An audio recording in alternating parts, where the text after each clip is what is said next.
Page number 162, Kabir सागर का सरलार्थ, अध्याय अनुराग सागर का सारांश, जो परमपिता परमेश्वर सतगुरु रामपाल जी भगवान ने हमें लिख के दी है।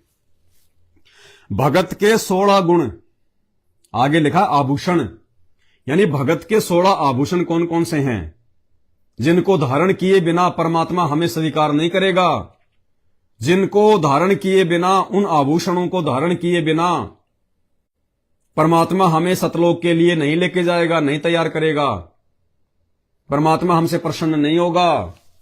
भगत के 16 गुण अर्थात आभूषण। परमेश्वर कबीर जी ने कहा कि हे धर्मदास, भव सागर यानी काल लोक से निकलने के लिए भक्ति की शक्ति की आवश्यकता होती है। परमात्मा प्राप्ति के लिए जीव में 16 लक्षण अनिवार्य हैं। परमात्मा प्राप्ति के लिए यानी सतलोक के लिए, गुरु के दिल में जगह बनाने के लिए, गुरु के चरणों में स्थान पाने के लिए 16 गुण जरूरी हैं। भगत में 16 लक्षण जरूरी हैं। अगर एक भी लक्षण, ये 16 गुण, ये समझ लेना, ये 16 कला हैं। जैसे श्री कृष्ण जी 16 कलाओं के भगवान थे, ऐसे ही जिस दिन हमारे अंदर ये 16 कला नहीं आ जाएंगी, 16 गुण नहीं आ जाएंगे, हम सतलोक नहीं जा सकते। और समय बच रहा थोड़ा, समय ज्यादा नहीं है।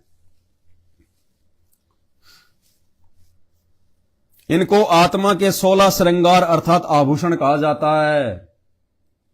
जैसे सांसारिक दुनिया में जो स्त्री सारे गहने वाने, टिक्की, बिंदी, सिंदूर वगैरह, सोने चांदी के गहने वाने, बढ़िया बढ़िया कपड़े पहन के, हार श्रृंगार करके, होठ वाट लाल करके, पाउडर पाउडर लगा के, यानी जो बिल्कुल ऐश्वर्या राय बन के रहती है, उसको उसका पति मतलब उसको जो है स्वीकार करता है कि बहुत सुंदर लग रही है, बहुत अच्छी है, वाह जी वाह, धन्य हो गया मैं तो ऐसी पत्नी को प्राप्त करके।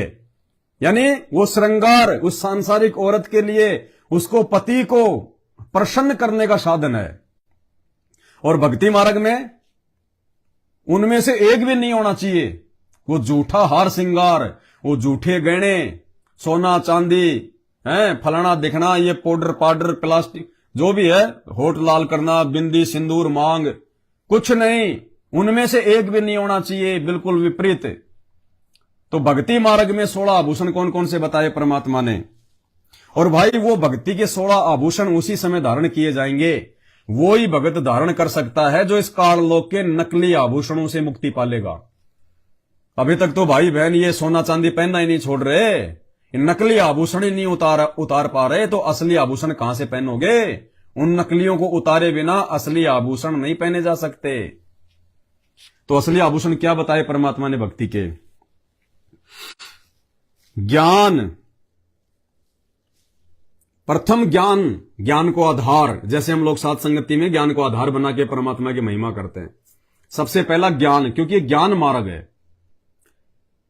इस ज्ञान को आधार बना के ही हम अपने गुरु के ऊपर विश्वास कर सकते हैं और आत्मा दृढ़ होकर सतलोक के लिए तैयारी कर सकती है।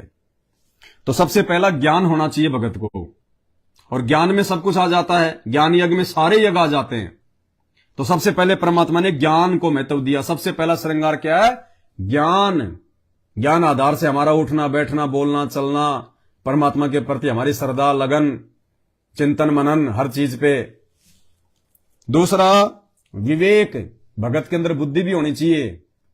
ऐसा नहीं कि किसी ने कह दिया वैसा ही मान लिया, किसी भगत ने कह दिया वो ही मान लिया, गुरुदेव के परिवार वालों ने कह दिया वो ही मान लिया, बहुत बड़ा भगत है सारनाम मिला हुआ, ये जो कह रहा सही होगा, टट्टू सही होगा। वो सारनामियों की दुर्गति हुई पड़ी है, सबकी मर्यादा खंडित है। तो परमात्मा कहते हैं ज्ञान के साथ साथ भगत में विवेक भी होना चाहिए। अपने गुरुजी की शिक्षाओं के आधार से उसको थोड़ा धैर्य रख के हर चीज पे डिसीजन लेना चाहिए। देखा देखी में डिसीजन नहीं लेना चाहिए। भक्ति का विवेक होना चाहिए। दुनिया भाग रही है तो भागने दे, भगत देखा देखी में भाग रहे हैं तो भागने दे। ये देखा देखी में भागने का समय नहीं है, आंखों पे काली पट्टी बांधने का मार्ग नहीं है, किसी के ऊपर अपने गुरुदेव को छोड़ के किसी पे भी ब्लाइंड फेथ करने का मार्ग नहीं है। तो गुरुदेव कहते हैं ज्ञान के साथ में दूसरा आभूषण है विवेक। भगत को विवेकी भी होना चाहिए। सत्य भाषण करना चाहिए भगत को, झूठ का सहारा नहीं लेना चाहिए, परमात्मा पे विश्वास रखना चाहिए, सत्य के साथ परमात्मा है। संतोष यानी भगत के अंदर धीरज होना चाहिए, धैर्य होना चाहिए, संतोष होना चाहिए, माया जोड़ने को लेके संतोष होना चाहिए, काम क्रोध को लेके भगत में संतोष होना चाहिए, प्रेम भाव होना चाहिए सबसे ज्यादा अपने भगवान में, अपने गुरु में। बिना प्रेम पावे नहीं, चाहे कोटि समाधि लाव, चाहे कितने जब तक और आरतियां कर लो, कहते हैं जब तक आपका प्रेम आपके गुरु जी में नहीं उमड़ेगा, रह रह के आपकी आंखों से आंसू नहीं आएंगे, आपके परमात्मा की याद में, अपने इस काल लोक में फंसे रहने को लेके कि परमात्मा अब की बार भी रह गया तो मेरा तो बेड़ा गर्क हो जाएगा। तो कहते हैं प्रेम भाव होना चाहिए भगत के अंदर। भक्तों के साथ में भी प्यार प्रेम से बोलना, मीठा बोलना, ऊंचा नहीं बोलना, किसी को गाली नहीं देनी, लड़ाई झगड़ा नहीं करना, प्रेम के साथ में। और विशेष प्रेम अपने गुरुजी में। धीरज, शांति, धैर्य, सोच समझ के काम करना, थोड़ा धैर्य रखना। अब देखते हैं साथ संगति में, हाँ भाई हम आपकी बार गुरुजी की फोटो लाए हैं बनवा के बढ़िया, लो भाई ये किस किस को चाहिए, तो धीरज नहीं रखते भगत। 40-50 तो भगत होते हैं और वो भी एक दूसरे के ऊपर आएंगे कूद कूद के, मेरे को दे मेरे को दे। अरे फोटो ही तो है, नहीं मिली तो नहीं मिली, अगली साथ संगति में मिल जाएगी। ये जगत वालों की तरह जैसे कहीं कोई भंडारा बट रहा होता और भूख लग रही हो, दौड़ दौड़ के जाते मेरे को दे मेरे को दे। ये भक्तों के लक्षण नहीं है। धीरज धारण करो। अगर आपसे पहले कोई ले रहा है तो वो भी तो आपका भाई है, वो भी तो आपका भाई है। अरे आप और आपके बेटे दोनों भूखे हैं और कोई आदमी कोई खाना बांट रहा हो और आपका बेटा जाके ले रहा है, तो आप उससे पहले लेने का प्रयास करोगे क्या?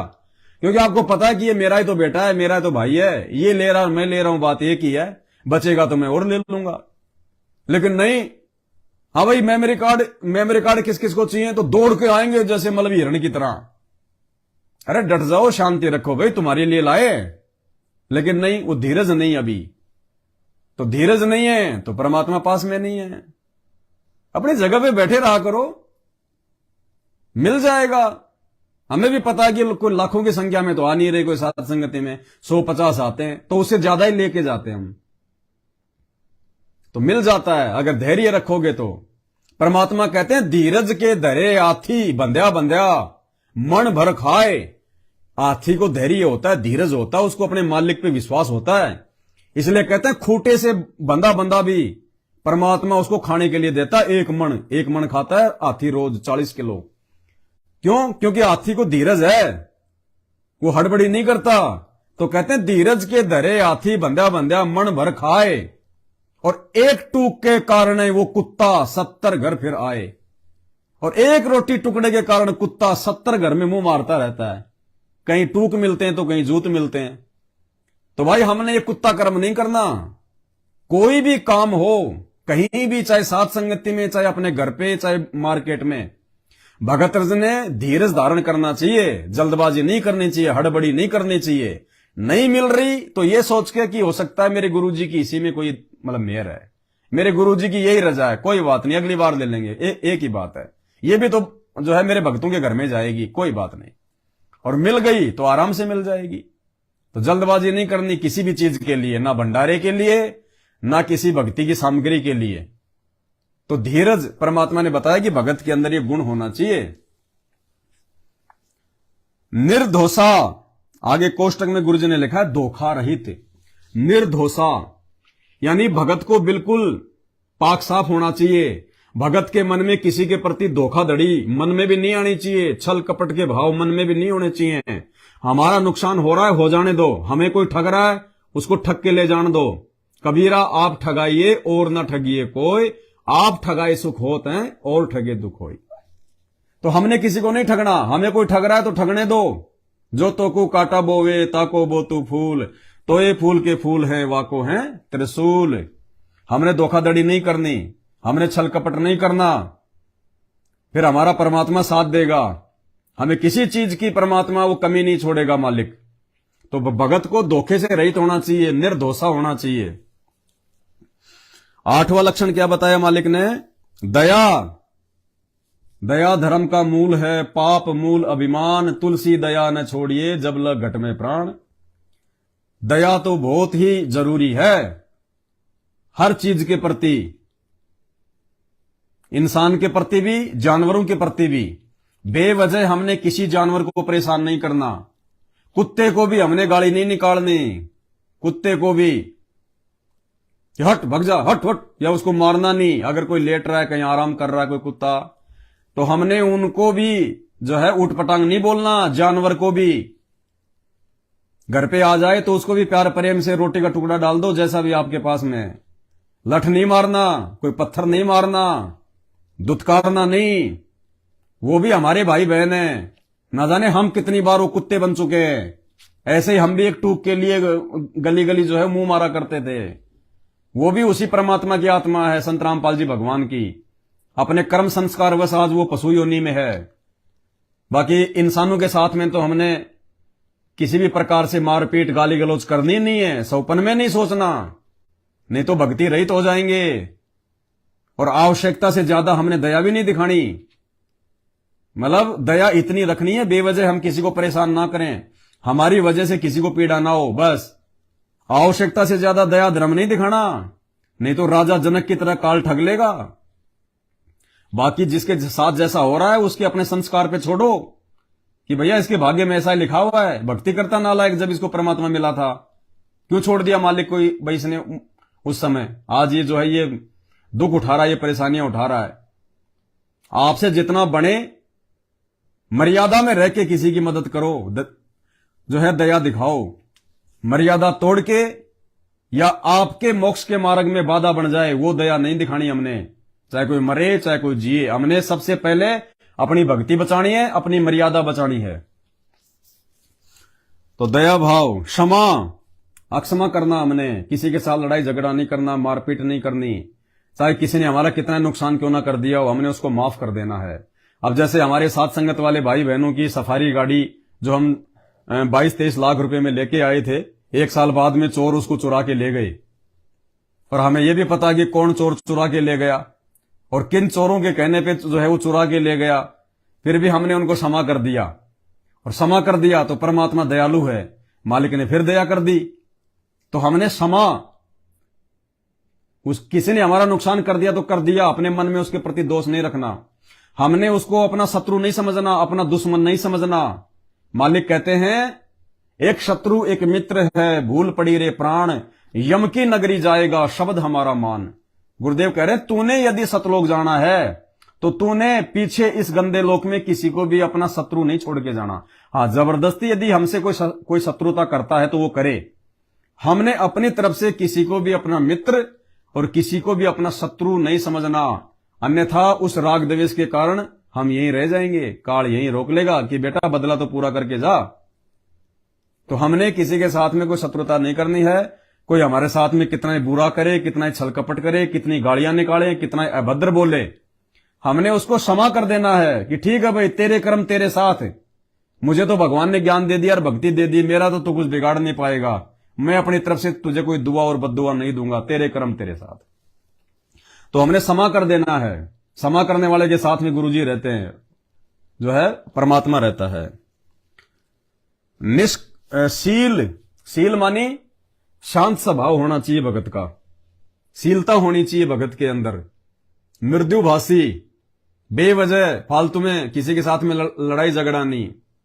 जब हमारे अंदर शीलता आ जाएगी तो अंदर भी हमारे जो है शालीनता आ जाएगी। निष्कर्मा, निष्कर्मा यानी कोई भी कार्य हम करें निष्क्रम भाव से करें, मन में उसकी मतलब वो इच्छा के हिसाब से ना करें। निष्कर्म, जैसे परमात्मा कहते हैं जब लग भक्ति सह कामना तब लग निष्फल सेव, कहे कबीर वो क्यों मिले निष्कामी निज देव। हमने निष्क्रम भाव से सेवा करनी है परमात्मा की।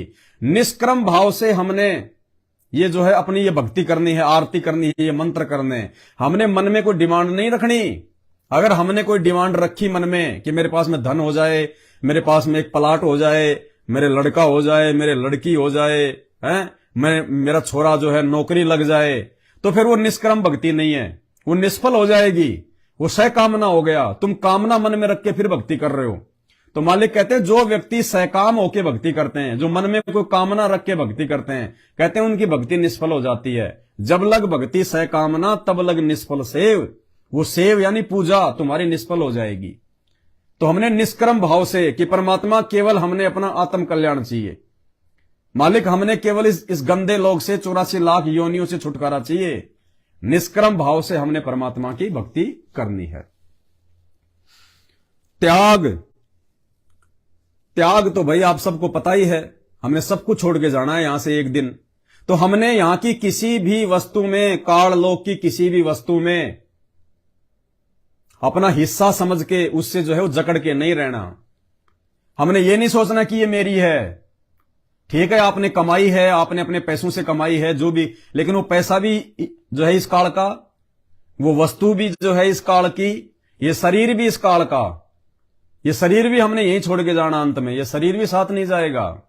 आज चाहे कोई कितना हट्टा हो, पाव भर राख बनेगी उसकी, और राख भी हवा के साथ में उड़ जाएगी। बची कुछ ही जो घरवाले जो है वो गंगा जी में डाल के आ जाएंगे। तो हमने हर चीज में त्याग भाव रखना है। अगर हम किसी चीज को अपना समझ के चलेंगे, उस चीज से यदि हम विशेष प्रकार का लगाव रखेंगे, तो वो हमारे दुख का कारण बनेगी, हमारी वो पीड़ा का कारण बनेगी। और मालिक कहते हैं, जहां आशा तहां बासा होई, मन कर्म वचन सुमरियो सोई। अंतिम समय में, मरते समय, स्त्री या पुरुष की, बच्चे या बूढ़े की, जिस भगत की या जगत वाले की, मरते समय जिस भी चीज में इच्छा होगी, काल ने वहीं उसको वापस उसको जन्म देना पड़ेगा। अगर किसी की कार कोठी मकान में इच्छा रह गई, तो वहीं पे अगले जन्म में उसको कुत्ता बना के छोड़ देगा, उसी घर के आसपास चक्कर काटेगा, सांप की योनि में जन्म दे देगा, वहीं पे जो है वो बिल बना के रहेगा। और उन्हीं बच्चों ने कभी देख लिया तो मारेंगे खींच के उसके लठ। तो परमात्मा कहते हैं त्याग भाव रख के चलना है, किसी चीज से अपना नाता जोड़ के मत चलो सिवाय अपने सतगुरु से और भक्ति से। या तो सतगुरु से अपना नाता जोड़ो, या फिर भक्ति से, जो मालिक ने जो भक्ति दे दी, 5 यज्ञ, 3 समय की आरती, मंत्र और ये सत्संग, इन चीजों से नाता जोड़ो, इनको अपना मानो। बाकी यहां किसी चीज को हमने अपना नहीं मानना। यदि मानेंगे तो भाई ये शरीर छोड़ते समय हमारी उनमें आस्था बनेगी, आस्था बनेगी तो चाहे कितनी भक्ति कर लो, परमात्मा कहते हैं वापस यही जन्म देना पड़ेगा, पशु योनि में या फिर मानव योनि में। हमने केवल उनको यूज करना है। अब जैसे कहीं कोई पहाड़ होता है बहुत बड़ा, जैसे लोग जो है घूमने के लिए जाते हैं बड़े बड़े पहाड़ों पे, मनाली, कुल्लू, शिमला। अब दूर से देखते हैं, देखो पहाड़ कितना अच्छा, अब देख के बड़ा अच्छा लगा, बड़ा सुंदर लगा, मन को आनंद आया। लेकिन क्या हमारी उसके अंदर रुचि बनती है? क्या उस पहाड़ में हम कोई अपनापन जो है वो देखते हैं? नहीं। क्यों? क्योंकि हमें पता है कि हमारा नहीं है। बस देख के खुश हो लो, आनंद ले लो, मजे ले लो, लेकिन पहाड़ में रुचि नहीं बनती, क्योंकि हमें पता है, अंदर से पता है कि यह पहाड़ मेरा नहीं है, मुझे कोई नहीं देगा, इस पे अधिकार जमाने कोई नहीं देगा। इसलिए यह सोचकर कि यह मेरा नहीं है, बस दूर खड़े होकर हमने आनंद ले लिया और आ गए। इसी प्रकार से हमने जो परमात्मा ने हमें अपने भाग्य में या संस्कार में जो भी चीज दी हुई है, कार, कोठी, बेटा, बेटी, मकान, जायदाद, बिजनेस, परमात्मा कहते हैं उसके अंदर त्याग की भावना रखो हमेशा। और एक मालिक ने एक बहुत अच्छा उदाहरण दिया, जैसे हम किसी होटल में जाते हैं, रात को रुकते हैं 1500 रुपया रेंट देके, और जब हम उस होटल में रात को रुकते हैं तो हमारे को बेड भी मिलता है, हमारे को जो है पंखा भी मिलता है, उस कमरे में हमारे को एसी भी लगी हुई मिलती है, उस कमरे में एक जो है वो टीवी भी होता है, टेबल भी होती है। लेकिन जब हम सुबह चलते हैं वो मकान छोड़ के, तो क्या हम टीवी को उठा के चलते हैं? हम वो चादर अपने बैग में डाल के चलते हैं? वो बेड को लेते हैं कि ये तो मेरा बेड है, मैं रहा था रात को, मैं सोया था इस पे, ये टीवी तो मेरा हो गया, मैंने पूरी रात इसमें जो है वो फिल्म देखी है। लेकिन हम उनमें से एक भी चीज को, एक चम्मच भी नहीं उठाते उस होटल की। क्यों? क्योंकि हमें पता है कि ये मेरी नहीं है, ये किराए की है सारी चीजें, मैंने 1000 रुपए दिए तो मेरे को रात के उपयोग के लिए दे दी इन्होंने, ये मेरी नहीं है। इसी प्रकार आज वर्तमान में जो हम समझ रहे हैं कि ये मकान मेरा, ये बेड मेरे, ये गाड़ी मेरी, ये कार मेरी, ये बच्चे मेरे, ये माँ मेरी, ये पत्नी मेरी, ये धन मेरा, ये सोना चांदी मेरा, ये खेत मेरे, ये फार्म हाउस मेरे, कुछ नहीं है बेटा, वो तो किराए का है, किराए का, तेरे भाग्य अनुसार तेरे को मिला हुआ है। वो जमीन जिसका तू मालिक बन के बैठा है, वो जमीन वहीं पड़ी है, वो जमीन वहीं की वहीं है, और लाखों लोग उस पर रजिस्ट्रियां करवा करवा के मर गए।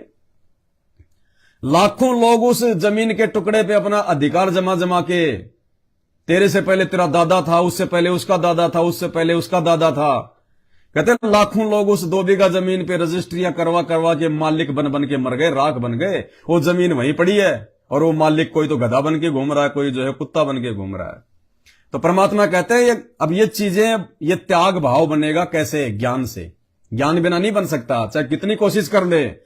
अगर 5 रुपए से आदमी का मोह नहीं छूट सकता, 5 रुपए से अगर ज्ञान नहीं है तो परमात्मा संत रामपाल जी भगवान ने हमें वो अनमोल ज्ञान दे दिया। इस ज्ञान से, अरे कार कोठी बंगले बेटा बेटी तो छोड़ो, हमने तो ये दुनिया छोड़नी है। दुनिया, ये धरती छोड़नी है, ये किस ब्रह्मांड छोड़ने, हमने इतना बड़ा त्याग करना है।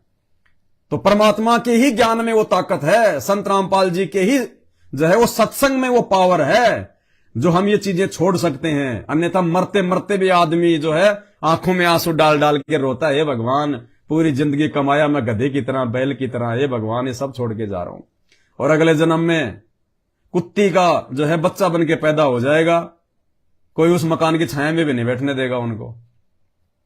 तो परमात्मा कहते हैं अगर आपको सतलोक जाना है तो आपने ये त्याग का भाव रखना पड़ेगा हमेशा। इसीलिए परमात्मा कहते हैं साईं इतना दीजिए जिसमें कुटुंब समाओ। हम भगवान से इतना ही मांगे कि आवश्यकता से ज्यादा ना हो। अगर आवश्यकता से ज्यादा होगा तो फिर उसमें उसको छोड़ते समय दिक्कत आएगी, फिर छोड़ते समय दिक्कत आएगी। इसलिए परमात्मा कहते हैं भक्ति मार्ग में ये अनावश्यक वस्तुओं की आवश्यकता नहीं होती। ये जोड़ जोड़ के धन इकट्ठा मत करो, मकान पे मकान मत बनाओ, जमीन पे जमीनें मत खरीदो, प्लाट पे प्लाट मत खरीदो। आवश्यकता से ज्यादा बैंक बैलेंस मत जोड़ो, नहीं तो बाद में जोड़ते ये गंदा लोग छोड़ते समय ये संपत्ति तुम्हें खींचेगी, ये वाइब्रेशन, ये तरंगे तुम्हें खींचेंगी, तुम्हारा ध्यान भटकाएंगी, तुम्हारी सुरती ऊपर जाने से रोकेंगी। इसलिए मालिक कहते हैं अगर मोक्ष चाहिए तो आपने त्याग भाव रखना होगा। और जिसने त्याग भाव रखना सीख लिया वो जोड़ेगा नहीं, और जोड़ेगा ही नहीं तो कहते नंगा नहाएगा क्या, निचोड़ेगा क्या। चलो गुरुजी अपना कौन है यहां पे, चलो ये लो। तो हमने त्याग भाव रखना है, भगत भाव में चलना है, जगत भाव में नहीं चलना, दिखाना नहीं है। हम जैसे हैं वैसे हमारे परमात्मा को पता है, दुनिया को दिखाने की जरूरत नहीं है। दुनिया को हमने असंख्य जन्मों में दिखा दिया, आज तो हमारी स्थिति रोड वाली है। मालिक कहते हैं कोटि जन्म तू राजा की न्या, मिटी न मन की आशा, और भिक्षुक होकर दर दर घूम लिया, मिला ना निर्गुण रासा। असंख्य जन्म हम राजा रह चुके, ब्रह्मा विष्णु महेश रह चुके, चक्रवर्ती राजा रह चुके, बड़े बड़े सेठ रह चुके हैं। क्या कर लिया दुनिया ने देख के, और क्या हमने कर लिया दुनिया को दिखा के। आज इसी स्थिति में पड़े हम, हैंड टू माउथ हैं। फिर क्या दिखाना इस दुनिया को? हमने दिखाना अपने परमात्मा को कि मालिक देखो अंदर से हम कितने पाक साफ हो गए, उससे बात बनेगी। तो भगत के अंदर त्याग भाव बताया परमात्मा ने। बैराग, अब त्याग हो जाएगा तो बैराग अपने आप हो जाएगा, क्योंकि जब सांसारिक चीजों से त्याग हो गया तो बैराग किस चीज में लगेगा, वैराग्य किस में लगेगा, सुरती किस में लगेगी, भक्ति में और भगवान में। तो एक लक्षण से दूसरा लक्षण जो है वो जुड़ा हुआ है। अगर हमने एक लक्षण को सही प्रकार से पकड़ लिया, जो सबसे पहला बताया परमात्मा ने, ज्ञान, सबसे पहला लक्षण ज्ञान, यदि ज्ञान को आधार बना लिया तो बाकी चीजें तो ऑटोमेटिक धारण होती चली जाएंगी, जोर ही नहीं आएगा। तो बैराग, हमने केवल अपने परमात्मा में बैराग लगा के रखना है कि परमात्मा छोड़ ना देना आपकी बार मालिक, ये धन भी तेरा, ये संपत्ति भी तेरी, ये बाल बच्चे भी तेरे, परमात्मा मेरा तो उद्धार जो है इसी जन्म में कर दे। तो बैराग हमने अपने परमात्मा में लगाना है, ना कि संपत्ति में, ना बेटा बेटी में। शांति निज धर्मा, शांति निज धर्मा, यानी भगत को सहनशील, मतलब वही है, सारे एक दूसरे से संबंधित हैं ये। शांति निज धर्मा यानी हमने अपने अंदर वो संतोष पैदा करना है, आत्मिक शांति पैदा करनी है, किसी के साथ में फालतू में लड़ाई झगड़ा नहीं, कोई उठपटांग कोई बातें नहीं, जगत भाव में नहीं रहना है, निष्कपट होके रहना है। भक्ति कर निज जीव उबारे, भक्ति करके हमने अपने जीव को उबारना है, अपनी आत्मा का आत्म कल्याण करवाना है हमने। मित्र सम सबको चित धारे, मित्र सम सबको चित धारे, सबको यहां पे अपना मित्र समझना है, किसी को अपना शत्रु नहीं समझना, किसी को अपना दुश्मन नहीं समझना। ये काल ने हमारे को एक दूसरे का जो है दुश्मन बना रखा है, शत्रु बना रखा है, ये हमसे लड़ाई झगड़े करवाता है, वैर भाव करवाता है, ये मन रूप में हमारे अंदर बैठा हुआ है, उल्टी परिणा ये करता है। तो परमात्मा कहते हैं भक्ति कर निज जीव उबारे, मित्र सम सबको चित धारे।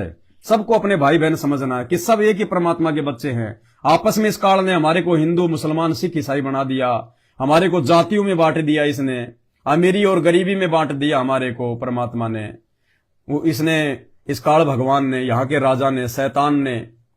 तो परमात्मा कहते हैं हमने इस ज्ञान को आधार बना के सबको अपना भाई बहन समझना है, ना किसी को ऊंचा समझना, ना किसी को नीचा समझना। जो भक्ति करता है वो ऊंचा है, जो भक्ति नहीं करता और कुकर्म करता है वो नीच है। वो चाहे किसी भी धर्म में, किसी भी जाति में क्यों ना हो।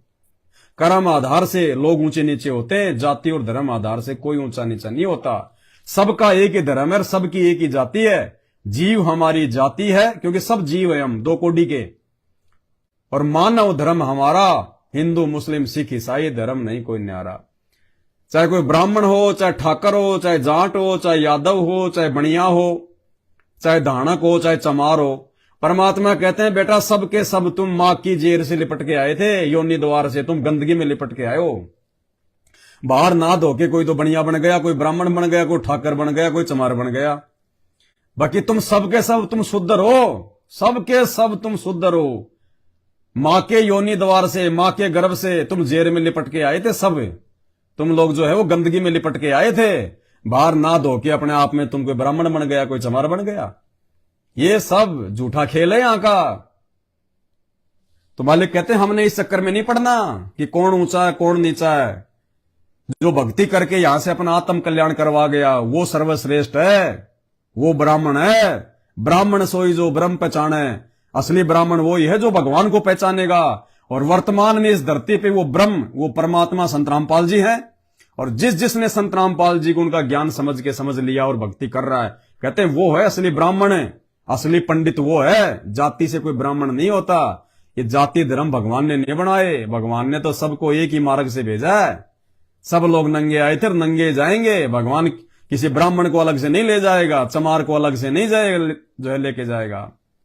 और ये संत रामपाल जी भगवान, ये रियल परमात्मा, ये कहते हैं जो भक्ति करेगा उसको विमान में बैठा के लेके जाएगा। आया है सो जाएगा, राजा रंक फकीर। जिसका जन्म हुआ है वो मरेगा, चाहे राजा हो, चाहे रंक हो, चाहे फकीर हो। तो कहते हैं आया है सो जाएगा, राजा रंक फकीर। एक सिंहासन चढ़ चले और एक बंध्या जात जंजीर। जो भक्ति करेगा संत रामपाल जी की, कहते हैं वो तो सिंहासन पे बैठ के, विमान में बैठ के जाएगा। और एक बंध्या जात जंजीर। और एक जो भक्ति नहीं करता, विरोध करता है, कहते हैं यम के दूत उसको जंजीरों से बांध के लठ मार मार के लेके जाएंगे यहां से नंगा करके।